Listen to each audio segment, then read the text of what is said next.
Cuenta la historia de un anciano que estaba en su lecho de muerte. Había luchado contra una enfermedad por largos años, necesitaba una operación, pero no poseía los recursos suficientes para poder salvar su vida. Finalmente, y ya a punto de morir, se encontraba con su nieto, su única familia en vida, y queriendo despedirse le entrega una carpeta amarilla y le dice: esta es mi única herencia que te puedo dar. Es un recuerdo sentimental. Cuando la abre, es la foto, entre otros documentos, la foto de su abuelo, que se le había enviado años atrás desde otro país, y le dice: consérvala como una memoria de tu abuelo. Él es mi abuelo, y ahora que voy a fallecer, serás el único que lo recuerda.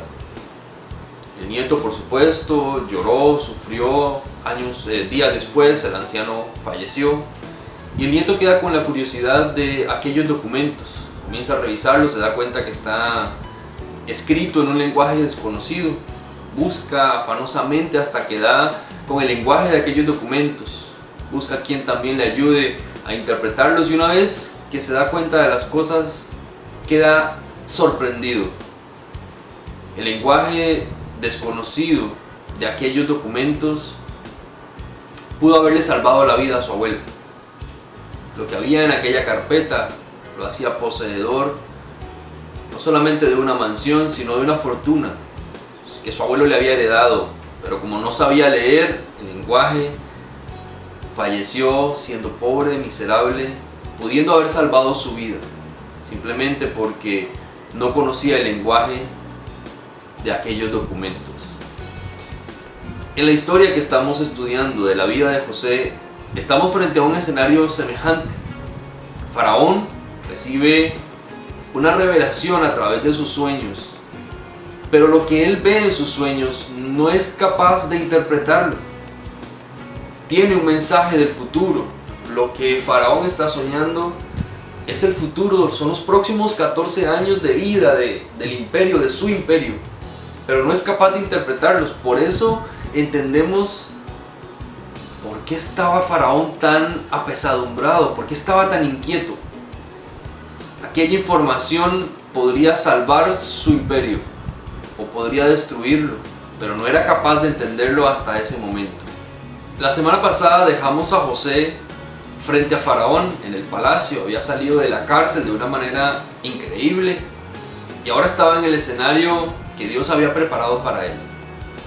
Faraón le cuenta a José que tuvo un sueño, o más bien dos, donde había unas vacas que salían del Nilo, del río Nilo, y eran vacas gordas y hermosas, pero salen también otras 7 vacas flacas y raquíticas, feas, decía Faraón, y se comieron a las gordas, pero no engordaban. Y pasó lo mismo con un manojo de trigo.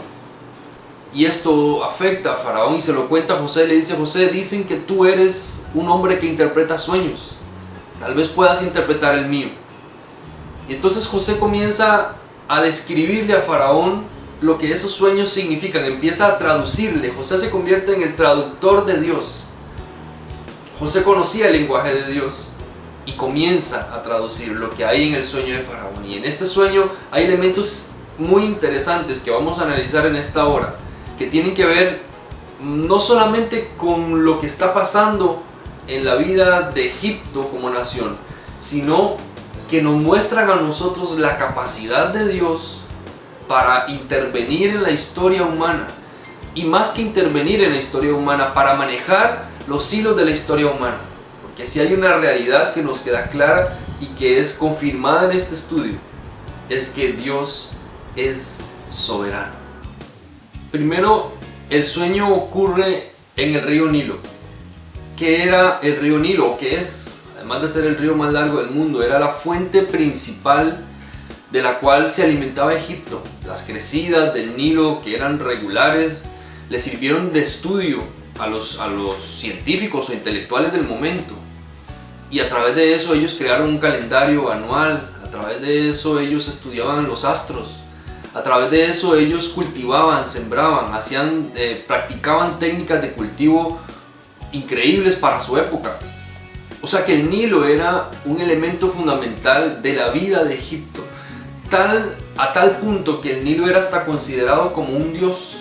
Era un río que bañaba el desierto y hacía florecer todo lo que estaba a su alrededor.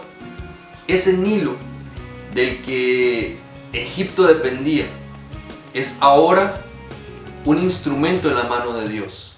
Dios le está diciendo a Faraón que él está sobre el poder que tiene uno de sus dioses. Está sobre el río Nilo. Además, el sueño tiene al ganado y al trigo, que eran fuentes de prosperidad de Egipto, a tal punto que cuando Faraón ve lo que está pasando se perturba, porque ellos dependían de eso, era parte de su economía. El saber que vendrían años de escasez y que iban a arruinar a Egipto era el fin del imperio de Faraón. Él necesitaba prolongar su familia, su nombre. Él necesitaba demostrar ser el gobernante capaz de llevar a su pueblo a la prosperidad, pero si todas estas cosas pasaban, Faraón iba a fracasar como hombre, como gobernante y como un dios que era considerado. Pero el Dios de los cielos le está diciendo a Faraón que él también tiene el control sobre Egipto, sobre la producción, sobre las finanzas, sobre la economía de esa nación, aún no siendo una nación que servía a Dios. Lo otro interesante que hay aquí es que Dios utiliza los sueños para mostrarle todas estas cosas a Faraón. Los sueños y la interpretación de sueños no era algo extraño para los egipcios, todo lo contrario, ellos practicaban y creían mucho en las revelaciones a través de sueños. Por esa razón es que Faraón tenía magos o personas que interpretaban sueños, ya era común, era parte de su cultura. Pero lo interesante es que esta vez el sueño no corresponde a la cultura solamente, no corresponde a un hombre. El sueño ahora viene de Dios. Eso hace que la sabiduría de los hombres quede perturbada, quede nula. Aquellos sabios que nosotros vemos como si fueran magos, religiosos, pero realmente estos eran consejeros reales, eran personas que estudiaban, eran personas que se metían a investigar el movimiento de los astros y a través de esto obtenían información. A ellos se les creía su palabra. A ellos también fue a los que Dios confundió con su sabiduría.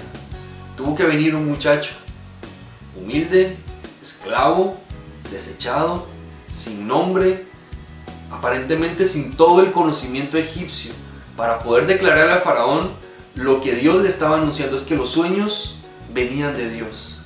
Y por eso todos los que estaban en el palacio no sabían qué decir, no tenían cómo interpretar un sueño, porque no eran sueños que venían de hombres.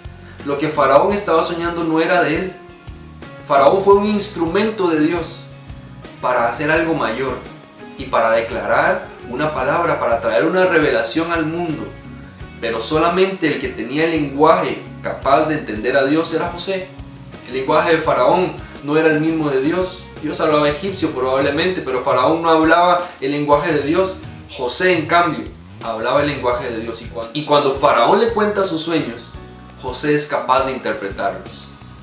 La interpretación de los sueños de José tienen un componente muy particular, y es que Faraón era una figura considerada deidad.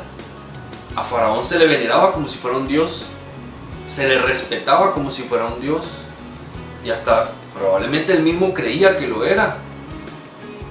Cuando José comienza a interpretarle los sueños, incluso antes de hacerlo, José le dice: Faraón, este sueño te lo puso Dios.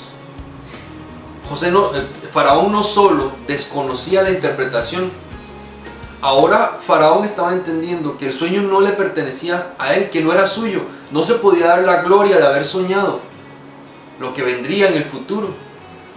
José le está diciendo algo que pudo haber sido un golpe en el ego de un Dios. Y le dijo: Faraón, mi Dios te puso el sueño, mi Dios te dará la interpretación. No depende de ti, no viene de ti. Es Dios el que tiene el control de Egipto. Es Dios el que tiene el control de Faraón. Hay alguien que está sobre ti, que manda más y que controla lo que tú no puedes entender.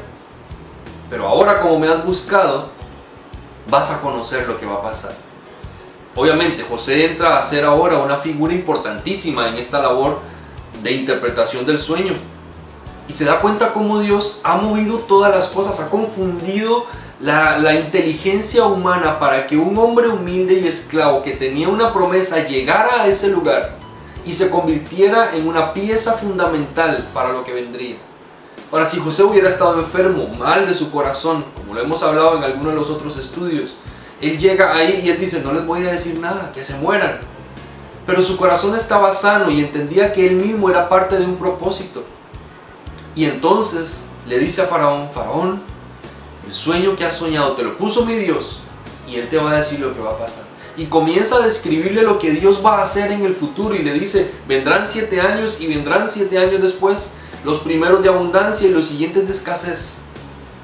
Y esto es lo que puedes hacer al respecto. Esto es lo que Dios está diciéndote que va a hacer. El único que se puede dar la gloria de todo lo que va a ocurrir, de cómo va a ser salvado Egipto, no vas a ser tú. No voy a ser yo porque soy un intérprete.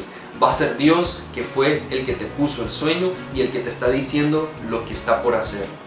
El otro aspecto muy importante es que Dios está dejando claro y nos está dejando claro a nosotros que Él es el Dios en la abundancia y el Dios en la escasez. Que cuando hay mucho, Él está. Y que cuando falta casi todo, Él está. Él desea estar contigo en todo el proceso. Dios no es un Dios que se somete a caprichos humanos. Dios tampoco le evitó a Egipto pasar por la escasez. Lo que hizo fue enseñarle a atravesarla, pero Dios se quedó con ellos cuando estuvo todo bien y cuando estuvo todo mal. Dios quiere enseñarnos que nosotros tenemos que tener una relación con Él cuando todo esté pasando bien, cuando nos agraden los resultados de la vida, pero también cuando todo vaya mal. Él no nos quitará lo malo que pasa. Él se quedará con nosotros para enseñarnos a atravesar el momento difícil. Dios está contigo hoy, estuvo contigo ayer y estará contigo mañana. ¿Estás tú con Él? ¿Te vas a quedar con Él? Él está dispuesto a atravesar el momento difícil. Dios no va a quitar muchas cosas de la vida, por eso ocurren pandemias y por eso ocurren guerras. Dios no las va a quitar. Lo que va a hacer es enseñarnos a atravesar por todas esas circunstancias. Vamos a hacer un alto aquí, hacemos el estudio en familia y en unos minutos retornamos para la conclusión.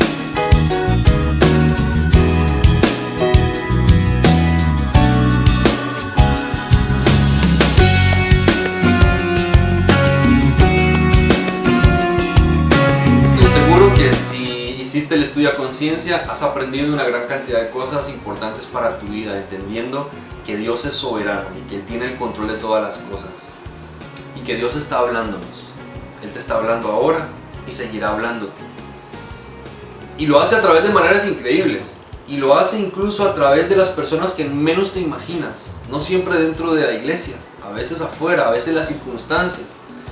A veces personas que ni siquiera creen en Él terminan siendo voceros de Dios, porque Dios usa todo lo que tiene a su alcance para hablarte.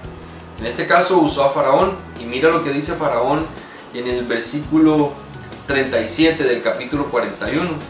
Dice, al Faraón y a sus servidores les pareció bueno el plan.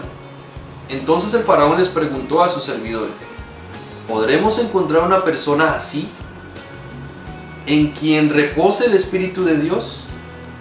Luego le dijo a José, puesto que Dios te ha revelado todo esto, no hay nadie más competente y sabio que tú. Quedarás a cargo de todo mi palacio. Todo mi pueblo cumplirá tus órdenes. Solo yo tendré más autoridad que tú porque soy el rey. José le interpreta el sueño, pero no se quedó con la interpretación de los 7 años de abundancia y escasez, sino que le dijo lo que debes hacer ahora. Con semejante autoridad, seguridad, entra José al palacio y le dice al faraón, lo que tienes que hacer ahora es nombrar a una persona que pueda empezar a recoger gran parte de lo que se cosecha en los buenos años, para que te ayude a tener abundancia todavía y a enfrentar los años de escasez. Y cuando José habla con semejante elocuencia y con esta capacidad y con esta sabiduría y con conocimiento de lo que está diciendo, Faraón y sus consejeros, la gente que está a su alrededor, dicen, no hay otra persona como esta. Pero ¿qué reconoce primero el Faraón? reconoce que el Espíritu de Dios está sobre él. Cuando el Espíritu de Dios está sobre ti, tiene más peso su presencia que tu pasado. Tiene más peso su presencia que lo que otros dicen. Tiene más peso su presencia que los adversarios que tienes al frente. Por eso necesitas al Espíritu Santo en tu vida, porque Él crea el peso que tú necesitas para atravesar en medio de la tormenta sin dejarte llevar por ella. Y cuando el Espíritu Santo está sobre ti, cuando el Espíritu Santo está en ti, te vuelves una persona competente y sabia. Porque habían cosas que Faraón estaba descubriendo en José. No solamente era su capacidad de interpretación de sueños, sino su capacidad para tener una respuesta ante lo que estaba pasando.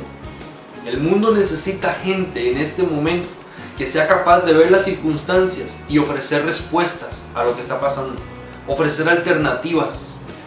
El mundo necesita gente competente y sabia. Y tú puedes ser competente y sabio si el Espíritu Santo está sobre ti. El ser competente tiene que ver con la capacidad de destacarte en lo que haces, de hacerlo bien. Tiene que ver con el conocimiento puesto en práctica. Eso es ser competente. Entonces lo que sabes, lo que has aprendido, mejóralo, perfecciónalo. Vuélvete competente en tu área de acción. Utiliza tus talentos, tus capacidades y conocimientos, súmalos y empieza a cumplir el propósito que Dios te dio.